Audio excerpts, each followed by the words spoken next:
তাহলে অভ্যুত্থানের আকাঙ্ক্ষা যদি এই শাসক গোষ্ঠীর থাকতো, এই সরকারের থাকতো, তাহলে অন্তত এটা দিয়ে সে একটা যাত্রা শুরু করতে পারতো।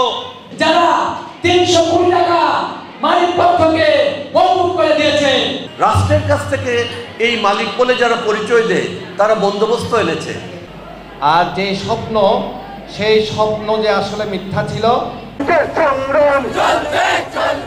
আমরা বলতে চাই, বাগান শ্রমিকের কারণে লস করে না, মালিক পক্ষ এবং সরকারের ভুল নীতি এবং তাদের যে দুর্নীতি, এই সমস্ত কারণে বাগানে লস করছে। যদি লস করে থাকে, এবং আমরা এই দাবিটাও করি, বাগান যদি লস করে থাকে, কি কারণে বাগান লস করছে সেটা প্রকাশ্যে বাংলায় শ্রমিকদের সামনে, মানুষের সামনে উপস্থাপন করা হোক। আমরা মনে করি শ্রমিকদের কারণে বাগান লস করে না, এবং তাদের ন্যায্য মজুরি প্রাপ্য থেকে বঞ্চিত করার জন্যই এই অজুহাত দেওয়া হয়। এই সমস্ত 11 দফা দাবিতে আজকে আমাদের চা শ্রমিক কনভেনশন অনুষ্ঠিত হচ্ছে। 170 বছরে মজুরি হয়েছে 178 টাকা, বছরে 1 টাকা সামান্য করে বাড়ছে। আর যে স্বপ্ন, সেই স্বপ্ন যে আসলে মিথ্যা ছিল, তার বিরুদ্ধে 1921 সালের 20 মে এই চা শ্রমিকদের পূর্বপুরুষেরা বিদ্রোহ করে তারা যখন চাঁদপুর লঞ্চ ঘাটে যায়, সেই সময় গুলি করে অজস্র চা শ্রমিকদের রক্তে ওই চাঁদপুরের লঞ্চ ঘাট ভাসিয়ে দিয়েছিল, যাকে আমরা 20 মে চা শ্রমিক দিবস পালন করি। আপনারা জানেন যেখানে ভূমির অধিকার নাই, আমরা এটা বলেছি যে তাহলে চা শ্রমিকদের ভূমির অধিকার নিশ্চিত করা হবে। এটার জন্য তো সংবিধান পরিবর্তন করা দরকার হয় না, শুধুমাত্র আইন পরিবর্তন করলেই এই ভূমির অধিকার নিশ্চিত করা সম্ভব। তাহলে অভ্যুত্থানের আকাঙ্ক্ষা যদি এই শাসক গোষ্ঠীর থাকতো, এই সরকারের থাকতো, তাহলে অন্তত এটা দিয়ে সে একটা যাত্রা শুরু করতে পারতো যে এই আইন পরিবর্তন করে আমরা চা শ্রমিকদের ভূমির অধিকার নিশ্চিত করব।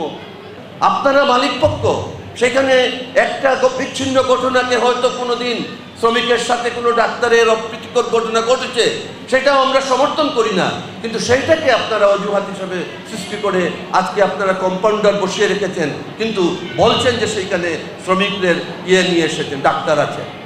এই যে চা বাগানের মালিকরা, এরা প্রকৃতপক্ষে মালিক নয়। চা বাগানের মালিক হচ্ছে রাষ্ট্র। রাষ্ট্র হচ্ছে এই চা বাগানের সমস্ত ভূমির মালিক। রাষ্ট্রের কাছ থেকে এই মালিক বলে যারা পরিচয় দেয় তারা বন্দোবস্ত এনেছে। যারা আমাদের চা শ্রমিকদের 32,000 টাকা এরিয়া মেরে খেয়েছে, সেই সমস্ত চা শ্রমিক ইউনিয়নে যারা দালালি করেছে, যারা 300 কোটি টাকা মালিক পক্ষকে মওকুফ করে দিয়েছে, আমরা সেই সব দালাল নেতার মুখোশ খুলে দিতে চাই এই কনভেনশনের পদ্ধতি। চা শ্রমিক ঐক্যের উদ্যোগে আজকে চা শ্রমিক কনভেনশন করছি 11 দফা দাবিতে।